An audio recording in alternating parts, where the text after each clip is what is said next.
राधे राधे। मैं अभिषेक भटनागर अपने channel God is mind पर आप लोगों का एक बार फिर से स्वागत करता हूं।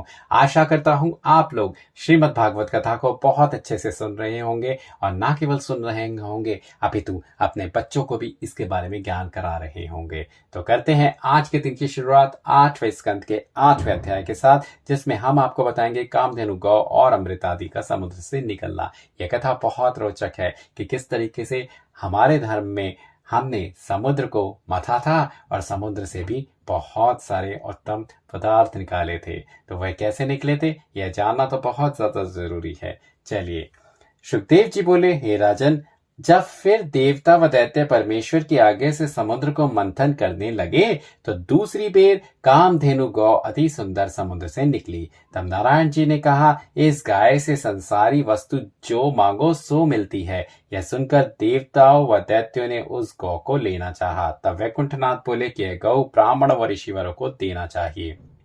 वे लोग वनवास करके कंदमूलादिक खाकर दिन रात हरि भजन करते हैं और ब्याह व यज्ञादिक में उनको राजा से भिक्षा मांगनी पड़ती है। ये गाय उनके पास रहेगी तो वे लोग निश्चिंत रहकर परमेश्वर का ध्यान करेंगे। वेद व शास्त्र में भी ऐसा लिखा है कि जब मनुष्य कोई काम अपने लिए करे तो पहले उस लाभ में से ब्राह्मण को अवश्य देना चाहिए जिसमें उसका मनोरथ सिद्ध हो। यह वचन कहकर भगवान जी वे गौ वशिष्ठ व दुर्वासा आदि ऋषियों को देकर बोले कि तुम इस गौ को देवलोक में रखो। जब ब्राह्मण व ऋषिवरों को किसी बात की चाह हो तो गाय को अपने स्थान पर ले आकर उससे जो पदार्थ चाहे मांग ले और गौ को फिर वहां पहुंचा दे। गौ देकर जब फिर समुद्र मंथन करने लगे तब नारायण जी ने कहा कि अब जो समुद्र से निकले उसको एक दैत्य वस्तु दैत्य और एक देवता ले। तीसरी बार उच्च श्रवा नामक घोड़ा श्वेत वर्ण अति सुंदर निकला। तो दैत्य ने कहा कि यह घोड़ा तो राजा बलि के चढ़ने योग्य है। नारायण जी ने वह घोड़ा दैत्य को दे दिया। चौथी बार एरावत हाथी श्वेत वर्ण चौदंत प्रकट हुआ, वह देवताओं को दिया। तब दैत्य ने कहा कि हाथी हमको दीजिए, देवता हमसे घोड़ा ले लें। श्याम सुंदर बोले कि जो बात ठहर गई उससे फिरना नहीं चाहिए। पांचवी बेर कौस्तुभ मणि अति तेज वाली और महासुंदरी निकली।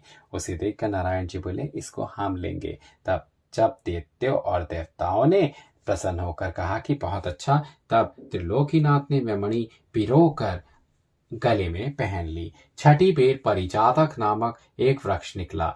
तब नारायण जी बोले कि इस वृक्ष से जो मांगो सो देगा। दैत्यों ने ले लिया। कदाचित कोई कहे कि वह वृक्ष इंद्रलोक में किस तरह गया, सो जानना चाहिए कि जब 14 रत्न समुद्र से निकलने के उपरांत देवताओं और दैत्यों में युद्ध हुआ तब देवता दैत्य को जीतकर वह वृक्ष देवलोक में ले गए। 7वीं बेर रंभा नाम की अप्सरा महासुंदरी क्षीर सागर से निकली।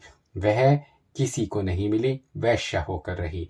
8वीं बेर लक्ष्मी जी अति सुंदरी उत्तम भूषण व ललित वस्त्र पहने दाहिने हाथ में कमल का फूल और बाहिने हाथ में माला लिए समुद्र से निकली। उनका रूप देखते ही नारायण जी के सिवा सब देवता और दैत्य ने उन पर मोहित होकर समुद्र का मथना छोड़ दिया और उनके चौगिर्द आकर चाहा कि इन्हें ले।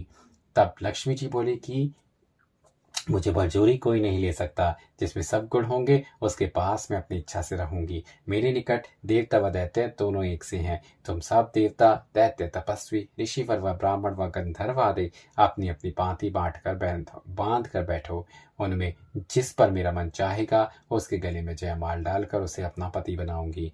जब उनके आज्ञा अनुसार वैसा पांति बांध कर बैठे तब पहले लक्ष्मी जी दैत्य को देखकर बोली, इन लोगों का राज्य सदा स्थिर नहीं रहता और ये लोग अभिमानी होकर पाप करते हैं, इसलिए इनकी संगत तो करना ही नहीं चाहिए। फिर तपस्वी व ऋषिवरों को देखकर कहा कि ये लोग महाक्रोधी हैं, थोड़ा अपराध करने पर भी बड़ा भारी श्राप देते हैं। फिर ज्ञानियों को देखकर बोली कि ये लोग नियम वाचार से न रहकर मनमाना कर्म करते हैं।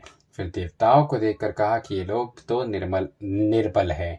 जब इन पर कुछ विपत्ति पड़ती है तब नारायण जी की शरण में जाकर उनसे सहायता लेते हैं, इसलिए इनको अंगीकार करना उचित नहीं है। उसी समय पृथ्वी ने अति उत्तम रत्न जटित सिंहासन लाकर उस पर लक्ष्मी जी को बैठाया और गंगा यमुना नर्मदा आदि तीर्थ स्त्री रूप होकर स्वर्ण के कलशों में अपना अपना जल ले आए। कामधेनु गौ ने दूध दही गोबर गौमूत्र व घृत मिलाकर पंचगव्य बनाया। पृथ्वी ने पंचगव्य और तीर्थों के जल से लक्ष्मी जी को स्नान कराया, अति उत्तम भूषण व वस्त्र पहनाकर यथा योग्य उनका श्रृंगार किया। तब लक्ष्मी जी ब्रह्मा को देखकर बोली, यह तो बूढ़े हैं। फिर इंद्र, वरुण, कुबेर देवताओं को देखकर कहा कि इनको 8 पैर अपनी पदवी बढ़ने की इच्छा बनी रहती है। फिर लोमश आदि ऋषिवरों को देखकर बोली कि इन लोगों को इतनी बड़ी आयु है कि कितने ब्रह्मा इनके सामने मर जाते हैं, सो दीर्घ आयु होने से निर्बल होकर अशुभ कर्म करने से भी नहीं डरते और मृत्यु का भय नहीं रखते। जो मनुष्य मरने से डरता है उससे कुकर्म नहीं होता। फिर लक्ष्मी जी ने नारायण जी के सम्मुख जाकर उनका रूप, तेज और बल और गुण देखकर कहा कि यह त्रिलोकीनाथ है, सब गुणों से भरे हैं, पर एक दोष तो इनमें भी है कि संसारी वस्तु की इच्छा व किसी की मोह नहीं रखते। इनकी कृपा व दया कुछ जप व स्मरण के अधीन नहीं है। देखो, उद्धव भक्त जो जन्म भर इनकी सेवा में रहा, उसको इन्होंने आज्ञा दी कि तुम बद्रिकाश्रम में जाकर तप करो, तब तुम्हारी मुक्ति होगी। और वह केवट जिसने इनके पैर में बाण मारा था, उसको विमान पर बैठाकर उसी समय वैकुंठ में भेज दिया। यह सब दोष होने पर भी इनसे उत्तम त्रिलोक्य में दूसरा कोई नहीं है, इसलिए मैं इन्हीं के चरण कमल दाब कर अपना जन्म सफल करूंगी। यह कहकर लक्ष्मी जी ने वही माला जो हाथ में लिए थी वैकुंठनाथ के गले में डाल दिया। तब भगवान जी बोले कि तू 8 पहर हृदय में बसी रहेगी। यह देखते ही देवता व दैत्यों ने अति हर्ष होकर कहा कि लक्ष्मी जी, तुमने बड़ा अच्छा काम किया, नारायण जी के गले में माला डाली। उसी समय समुद्र ने मनुष्य रूप होकर वेद अनुसार लक्ष्मी जी का विवाह नारायण जी से कर दिया और विश्वकर्मा ने आभूषण, पृथ्वी ने मोतियों के रत्नों की माला, नागों ने कुंडल लाकर लक्ष्मी जी को पहनाया। ब्रह्मा और महादेव आदि देवताओं ने आनंद पूर्वक लक्ष्मी नारायण पर पुष्पों की वृष्टि की। दैत्यों और देवताओं ने बड़े हर्ष से दुदुम्बी आदि बजाया। इंद्र की अप्सराओं ने आकाश मार्ग से आकर नाच दिखलाया। कैसा मनोरम दृश्य रहा होगा वो, कि जहां पर हमारे नारायण जी और लक्ष्मी माता का विवाह हुआ। तो देखिए कितनी अच्छी कथा है, और इस कथा से हमें ये भी पता चलता है, क्योंकि मैं आपको फिर एक बार कह रहा हूँ, हमारे बच्चों के लिए जानना बहुत ज़रूरी है कि उनको एक पता लगे कि हमारे भगवान की उत्पत्ति हुई कैसे है। जैसे इस कथा से हमको यह पता चला पहले कि भगवान का नाम, श्री महादेव का नाम नीलकंठ कैसे पड़ा और कैसे माता लक्ष्मी की उत्पत्ति हुई। अब काफी लोगों को तो यह बिल्कुल पता नहीं होगा कि माता लक्ष्मी आखिर आई कैसे थी। तो माता लक्ष्मी की उत्पत्ति हुई थी समुद्र मंथन से, और फिर उन्होंने अंगीकार किया था हमारे नारायण भगवान को। तो इस तरीके से नारायण भगवान और लक्ष्मी माता का विवाह हुआ था। अब आगे बात करते हैं। उस समय तीनों लोकों में मंगलाचार हुआ। लक्ष्मी जी के दर्शन से देवताओं व दैत्यों के अंग में बल आ गया। फिर नारायण जी की आज्ञा से देवता व दैत्य समुद्र मथने लगे। तब नवी बेर कन्या रूप होकर वारुणी समुद्र से निकली, उसको दैत्यों ने ले लिया। 10वीं बेर एक पुरुष, अति सुंदर व तेजस्वी, धन्वंतरी नाम का वैद्य, परमेश्वर का अवतार, यज्ञ का एक भाग लेने वाला, एक हाथ में अमृत का कलशा और दूसरे हाथ में एक हरित की लिए हुए समुद्र से निकला। उसको देखते ही देवता और दैत्यों ने प्रसन्न होकर कहा कि इस अमृत के वास्ते हम लोगों ने इतना परिश्रम किया था, सो निकला। यह कहते ही एक दैत्य ने दौड़कर वह कलशा धन्वंतरी वैद्य से छीन लिया। तब देवता बोले कि इसमें आधा भाग हमारा भी है। दैत्यों ने अधर्म से उत्तर दिया कि हमारे पीने से जो बचेगा सो तुमको भी दे देंगे। तब देवताओं ने हार मानकर यह समाचार नारायण जी से कहा। तब वैकुंठनाथ बोले कि तुम्हारे कहने से यह लोग अमृत नहीं देंगे, मैं अपनी माया से कोई उपाय करके अमृत तुम्हें पिला दूंगा, तुम सोच मत करो। उनके कहने से देवताओं को धैर्य हुआ। दैत्य अमृत का कलशा धन्वंतरी से छीन ले गए। जो दैत्य उनमें बलवान थे वे एक दूसरे से वह कलशा छीन लेते थे।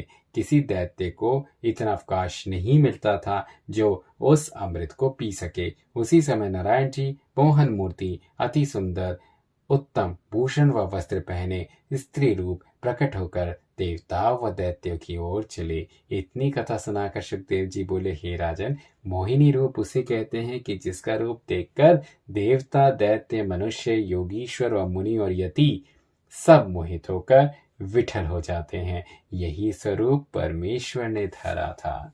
तो यहाँ समाप्त होता है हमारा आज का अध्याय।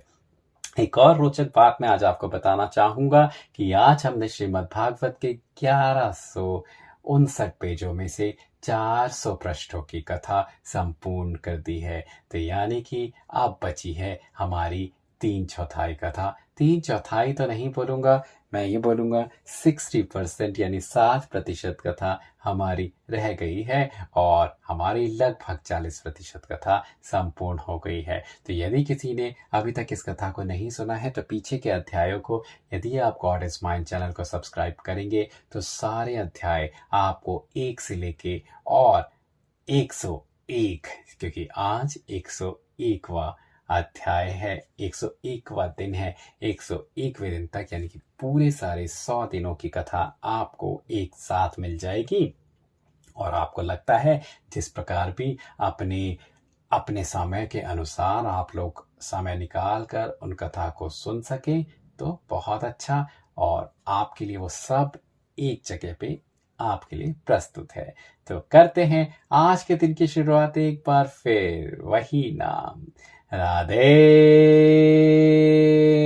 राधे। और कल हम आपके सामने 9वें अध्याय को प्रस्तुत करेंगे जिसमें मोहिनी रूप भगवान का दैत्यों से अमृत का कलशा लेना और किस तरीके से देवताओं और दैत्यों में युद्ध होना। तो ये सब कथा आपको कल बताई जाएगी। जय जय श्री राधे।